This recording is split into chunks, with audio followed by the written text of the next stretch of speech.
Israel Iran സംഘർഷം തുടരുന്നതിനിടെ ചർച്ചയ്ക്ക് തയ്യാറായി അമേരിക്കൻ പ്രസിഡന്റ് ഡൊണാൾഡ് ട്രംപിനെ സമീപിച്ചു എന്ന വാർത്തകൾ തള്ളിയിരിക്കുകയാണ് ഇറാൻ. അതായത് കഴിഞ്ഞ ദിവസം മുതൽ ഈ ട്രംപ് പറഞ്ഞൊരു കാര്യമാണ്, ഇത്രയും വലിയ യുദ്ധത്തിനിടയിൽ വലിയ രീതിയിലുള്ള ഒരു ചർച്ച വേണ്ട ആവശ്യമുണ്ട്, അതുകൊണ്ട് ഇറാൻ തങ്ങളെ സമീപിച്ചു, അല്ലെങ്കിൽ ഇറാൻ ഇത്തരത്തിലുള്ള കാര്യങ്ങൾ പറഞ്ഞു എന്ന് നേരത്തെ പറഞ്ഞിരുന്നു. എന്നാൽ ഇതാണ് ഇപ്പോൾ തള്ളിയിരിക്കുന്നത്. അമേരിക്കയുമായിട്ട് ഒരു ചർച്ചയ്ക്കും ഇല്ല എന്ന് ഇറാന്റെ സുരക്ഷാ മേധാവി അലി ലറിജാനി പറഞ്ഞിരിക്കുകയാണ്. സാമൂഹിക മാധ്യമമായിട്ടുള്ള എക്സിലൂടെയാണ് ഈ ട്രംപിന്റെ വാക്കുകളെ തള്ളി സുരക്ഷാ മേധാവിയുടെ പ്രതികരണം നടന്നത്. ഇതിൽ നിന്ന് മനസ്സിലാക്കാവുന്ന മറ്റൊരു കാര്യം എന്ന് പറയുന്നത്, ഇനി ഏത് രീതിയിലും യുദ്ധം മുന്നോട്ട് കൊണ്ടുപോവുകയാണ്, പിന്നോട്ടില്ല എന്നുള്ള ഒരു രീതിയാണ്. അമേരിക്കയുമായിട്ട് യാതൊരുവിധ ചർച്ചകൾക്ക് തയ്യാറല്ല എന്നാണ് പറഞ്ഞിരിക്കുന്നത്. അതായത് യുദ്ധത്തിലേക്ക് തന്നെ കടക്കട്ടെ, മധ്യസ്ഥർ മുഖേന ഇറാൻ ചർച്ചയ്ക്ക് താല്പര്യം പ്രകടിപ്പിച്ചു എന്ന തരത്തിൽ പുറത്തു വന്ന മാധ്യമ റിപ്പോർട്ടുകളെ അദ്ദേഹം പൂർണ്ണമായും തള്ളിക്കളഞ്ഞു. അതായത് ഇനി യുദ്ധം മാത്രം മതി, ഇനി ഒരു ചർച്ചയ്ക്ക് ആവശ്യമില്ല, കാരണം അത്രമേൽ പ്രഹരം അമേരിക്ക ഏൽപ്പിച്ചിരിക്കുകയാണ്, അതിന് ഞങ്ങൾ മറുപടി തിരിച്ചു കൊടുക്കും. ഇനി ഇറാന്റെ supreme national security council secretary ആയിട്ടുള്ള ലാറിജാനി എക്സിലൂടെ രാജ്യത്തിന്റെ ഔദ്യോഗിക നിലപാട് വ്യക്തമാക്കുകയാണ് ചെയ്തത്. അമേരിക്കൻ പ്രസിഡന്റ് ഡൊണാൾഡ് ട്രംപിന്റെ ഈ വികലമായിട്ടുള്ള നയങ്ങൾ പശ്ചിമേഷ്യയെ കനത്ത യുദ്ധഭീതിയിലേക്കാണ് തള്ളിവിട്ടിരിക്കുന്നത് എന്നും ലാറിജാനി കുറ്റപ്പെടുത്തി. അമേരിക്ക ഫസ്റ്റ് എന്ന സ്വന്തം മുദ്രാവാക്യത്തെ ട്രംപ് ഇപ്പോൾ ഇസ്രായേൽ ഫസ്റ്റ് എന്നാക്കി മാറ്റിയിരിക്കുകയാണെന്നും പറഞ്ഞു.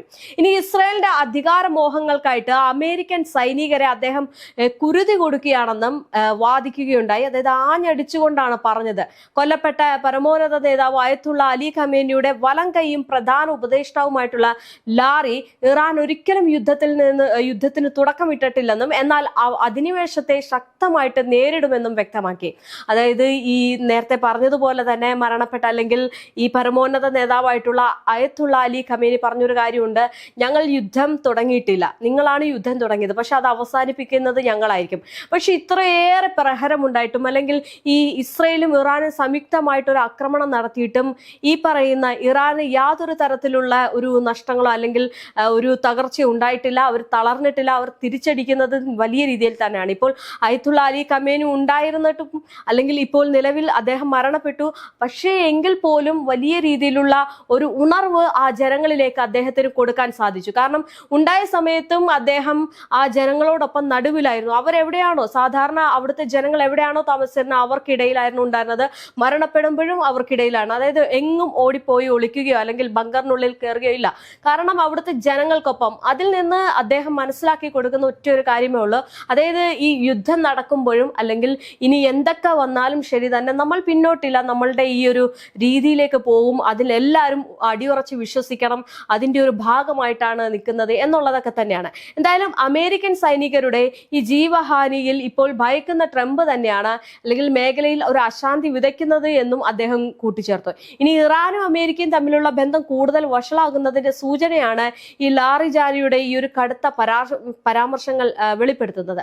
അതേസമയം മധ്യപൂർവേഷ്യയിൽ സംഘർഷം ലഘൂകരിക്കാനുള്ള ശ്രമങ്ങൾക്ക് ഇറാൻ തയ്യാറാണെന്ന് ഒമാൻ ഇറാൻ വിദേശകാര്യമന്ത്രി അബ്ബാസ് അഗച്ചരിയും പറഞ്ഞിരുന്നു. മാത്രമല്ല ഈ ഒമാൻ വിദേശകാര്യമന്ത്രി ബദർ അൽ ബുസ്ദയുമായിട്ട് ഫോണിൽ നടത്തിയ ചർച്ചയിലാണ് ഇക്കാര്യം വ്യക്തമാക്കിയത്. നേരത്തെ അമേരിക്കയും ഇറാനും തമ്മിലുള്ള ആണവ ചർച്ചകളിൽ ഒമാൻ മധ്യസ്ഥരായിരുന്നു. ഇറാന്റെ പുതിയ നേതൃത്വം തന്നോട് സംസാരിക്കാൻ ആഗ്രഹിക്കുന്നുവെന്നും കൂടിക്കാഴ്ചയ്ക്ക് താൻ സമ്മതിച്ചിട്ടുണ്ട് എന്ന് US പ്രസിഡന്റ് ഡൊണാൾഡ് ട്രംപും അവകാശപ്പെട്ടിരുന്നു. എന്നാൽ ഇതൊക്കെ തള്ളിയിട്ടാണ് ഇപ്പോൾ ഇറാൻ രംഗത്ത് വന്നിരിക്കുന്നത്. എന്തായാലും തുർക്കിഷ് മാധ്യമമായിട്ടുള്ള ടുഡേ തുർക്കിയാണ് ഇതുമായിട്ട് ബന്ധപ്പെട്ട വാർത്തകൾ പുറത്തുവിട്ടിരുന്നത്. അൽ ജസീറ വാർത്ത സ്ഥിരീകരിക്കുകയും ചെയ്തിരുന്നു.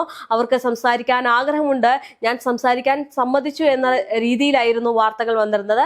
പിന്നീട് എന്നാൽ ആ ഒരു വാർത്തകളൊക്കെ തള്ളിക്കളഞ്ഞാണ് ഇപ്പോൾ ഇറാൻ സൈന്യം അല്ലെങ്കിൽ ഇറാന്റെ നേതാവ് രംഗത്ത് വന്നിരിക്കുന്നത്. എന്തായാലും യുദ്ധം ഇനി അവസാനിക്കുമോ ഇല്ലയോ എന്നത് നോക്കിക്കാണേണ്ടിയിരിക്കുന്നു. എന്തായാലും യുദ്ധം അവസാനിപ്പിക്കുന്നതിനായിട്ടുള്ള ചർച്ചകൾക്കായി ഇറാൻ തന്നെ സമീപിച്ചു എന്ന് ഒരാഴ്ച മുമ്പേ ഈ നിലപാട് സ്വീകരിക്കണമായിരുന്നു എന്ന മറുപടിയൊക്കെ ആയിരുന്നു ട്രംപ് ഈ ട്രൂത്ത് സോഷ്യലിൽ കുറിച്ചിരുന്നത്. എന്നാൽ ഇതൊക്കെ പൊള്ളയാണെന്നുള്ള രീതിയിലാണ് ഇറാന്റെ വാദം. ഇറാന്റെ സൈനിക സ്ഥാനം തകർത്തു എന്നും നേവിയുടെ 7 കപ്പലുകൾ നശിപ്പിച്ചു എന്നും ട്രംപ് അവകാശപ്പെട്ടിരുന്നു. ഇറാന്റെ തിരിച്ചടിയിൽ 3 US സൈനികർ കൊല്ലപ്പെട്ടു എന്നും മരണസംഖ്യ ഉയർന്നേക്കുമെന്നാണ് ട്രംപ് നിലവിൽ പറഞ്ഞിരിക്കുന്ന കാര്യം. എന്നാൽ ഖമേനിയുടെ കൊലപാതകത്തിന് പ്രതികാരം ചെയ്യുമെന്ന് ഇറാൻ നേരത്തെ വ്യക്തമാക്കിയിരുന്നു. ഇതിന് പിന്നാലെയാണ് ഗൾഫ് രാജ്യങ്ങളിലേക്ക് ആക്രമണം ഘടിപ്പിച്ചിരിക്കുന്നത്. നിലവിൽ ഈ ഒരു ഇത്തരം രീതിയിലൊക്കെ ഈ ട്രംപ് പറയുന്നുണ്ടെങ്കിലും അതൊക്കെ സാരമായി തള്ളിക്കൊണ്ടാണ് ഇറാൻ തന്റെ നിലപാട് സ്വീകരിച്ചിരിക്കുന്നത്. ലെബനനിൽ നിന്ന് ഹിസ്ബുള്ളയെ ഉപയോഗിച്ച് ഇസ്രായേലിനെതിരെ ഇറാൻ പൊരുതുന്നുണ്ട്. ദുബായ് വിമാനത്താവളം, ബുർജ് ഖലീഫ, ബഹ്റിനിലും കുവൈറ്റിലും ഖത്തറിലും ഒക്കെ അമേരിക്കൻ സൈനിക താവളങ്ങൾ എന്നിവിടങ്ങളിലേക്ക് ഇറാൻ ലക്ഷ്യമിട്ട് വലിയ രീതിയിലുള്ള ആക്രമണം നടത്തുന്നു. 560 അമേരിക്കൻ സൈനികരെ തങ്ങൾ വധിച്ചു എന്നാണ് ഇറാൻ ഇതുവരെ അവകാശപ്പെടുന്നത്. കുവൈത്തിലെ അമേരിക്കൻ സൈനിക താവളം പൂർണ്ണമായിട്ട് നശിപ്പിച്ചുവെന്നും ബഹ്റിനിലെ സൈനിക താവളങ്ങൾ കനത്ത നാശനഷ്ടം ഉണ്ടാക്കിയുമെന്നുമാണ് ഇറാൻ കമാൻഡർ വീഡിയോയിൽ വ്യക്തമാക്കുന്നത്. അതായത് വലിയ രീതിയിലുള്ള ആക്രമണം ഞങ്ങൾ നടത്തിയിട്ടുണ്ട്, ഞങ്ങൾ അതിന് തിരിച്ചടിക്കും, ഞങ്ങൾ അതിന് പകരം ചോദിക്കും, ഞങ്ങൾ ഒരിക്കലും തളർന്നിട്ടില്ല എന്ന രീതിയിലേക്ക് ഇറാൻ വീണ്ടും തിരിച്ചടി നൽകിക്കൊണ്ടിരിക്കുകയാണ്. അതേസമയം തന്നെ ഈ അന്താരാഷ്ട്ര നിയമങ്ങളുടെ ലംഘനമാണ് ഇത് എന്നും ആക്രമണം അവസാനിപ്പിക്കാൻ ഉടൻ ഇടപെടണമെന്നും ആവശ്യപ്പെട്ട് UN സെക്രട്ടറി ജനറൽ ആന്റണിയോ ഗുട്ടറസും UN സുരക്ഷാ കൗൺസിലറും ഇറാൻ വിദേശകാര്യമന്ത്രി അബ്ബാസ് അക്ചാരിക്ക് കത്തയക്കുകയും ചെയ്തു.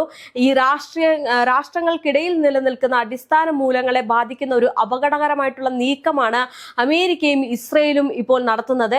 ഇതൊരു അന്താരാഷ്ട്ര നിയമത്തിന്റെ സ്ഥാപിത തത്വങ്ങളെ ലംഘിക്കുക മാത്രമല്ല, അപകടകരമായിട്ടുള്ള ഒരു രീതിയിലേക്ക് ഇത് മാറുകയും ചെയ്യുമെന്നാണ് പറഞ്ഞിരിക്കുന്നത്. അതുകൊണ്ട് തന്നെ എത്രയും വേഗം ഈ ഒരു യുദ്ധത്തിൽ നിൽക്കണം, അല്ലെങ്കിൽ അതിനൊരു തീരുമാനത്തിൽ എത്തണം എന്നുള്ള രീതിയിലൊക്കെ പോകുന്നുണ്ട്. പക്ഷെ ഇതിനിടയിൽ ടെഹ്റാനിലെ ആശുപത്രി ഇസ്രായേൽ ആക്രമിക്കുന്നത് വലിയ രീതിയിലുള്ള ഒരു പ്രശ്നത്തിലേക്ക് കലാഹിച്ചിട്ടുണ്ട്.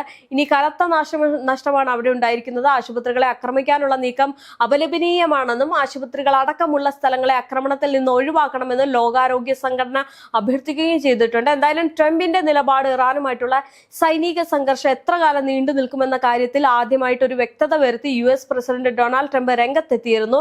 ഇറാനെതിരെയുള്ള US സൈനിക നടപടികൾ ഏകദേശം 4 ആഴ്ചയെടുത്തോളം നീണ്ടു നിൽക്കുമെന്നുള്ള സൂചനയായിരുന്നു ഈ ട്രംപ് നൽകിയിരുന്നത്. ഡെയിലി മെയിലിന് നൽകിയ ഒരു ഹ്രസ്വമായ ടെലിഫോൺ അഭിമുഖത്തിലാണ് ഇദ്ദേഹം ഈ ഒരു കാര്യം പറഞ്ഞത്. അതായത് 4 ആഴ്ചയ്ക്കുള്ളിൽ യുദ്ധം അവസാനിപ്പിക്കും, എല്ലാം തീരും എന്നുള്ള രീതിയിലേക്ക്. എന്തായാലും ഇറാൻ ശക്തമായിട്ടുള്ള ഒരു രാജ്യമാണെങ്കിലും ഈ ഒരു പ്രക്രിയ 4 ആഴ്ചയോ അതിൽ കുറവോ സമയത്തിനുള്ളിൽ പൂർത്തിയാക്കാൻ സാധിക്കുമെന്നാണ് താൻ കരുതുന്നത് എന്നാണ് ട്രംപ് വ്യക്തമാക്കിയിരിക്കുന്നത്.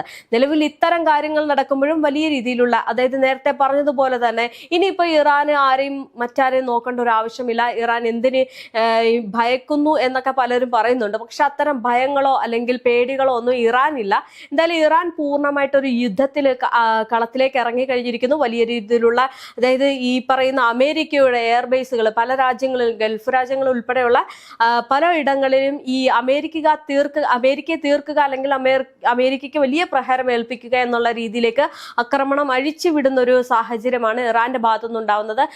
നമുക്ക് ഈ യുദ്ധം തുടങ്ങിയപ്പോൾ തന്നെ കാണാൻ സാധിക്കുന്ന ഒന്ന്, ഇറാൻ സാധാരണ ജനങ്ങളുടെ ഇടയിലേക്ക് ഒരു യുദ്ധം പുറപ്പെടുവിപ്പിച്ചിട്ടില്ലായിരുന്നു. പക്ഷെ കഴിഞ്ഞ ദിവസം ഇറാന്റെ ഭാഗത്ത് നിന്ന് സാധാരണ ജനങ്ങളുടെ ഇടയിലേക്ക് ഒരു ആക്രമണം നടക്കുന്നത് ആയിട്ട് റിപ്പോർട്ടുകൾ വന്നിരുന്നു. ഇതിൽ നിന്ന് നമുക്ക് മനസ്സിലാക്കാൻ സാധിക്കുന്ന ഒരു കാര്യം എന്ന് പറയുന്നത്, ഇനി എന്തൊക്കെ പറഞ്ഞാലും ശരി, അവര് ഇനി വേറെ ഒരു കാര്യങ്ങളും നോക്കുന്നില്ല. അവർക്കെതിരെ എങ്ങനെയാണോ, അതായത് ഇറാന്റെ സ്കൂളിലെ കുട്ടികൾക്ക് നേരെ ഒരു ആക്രമണം അഴിച്ചു വിട്ട സ്ഥിതിക്ക് അവർക്ക് ഇനി ഒന്നും നോക്കാനില്ല.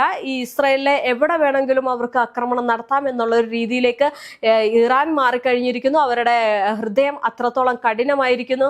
അത് മാത്രമല്ല, നേരത്തെ എയർബേസുകൾ മാത്രമായിരുന്നെങ്കിൽ ഇപ്പോൾ മറ്റ് പല രാജ്യങ്ങളിലെ പല സ്ഥലങ്ങളിലായിട്ടും ആക്രമണം ഇറാന്റെ ഭാഗത്തുനിന്ന് ഉണ്ടാകുന്നു. ഇതൊരു മുന്നറിയിപ്പും വലിയൊരു ഭീഷണി കൂടിയാണ്.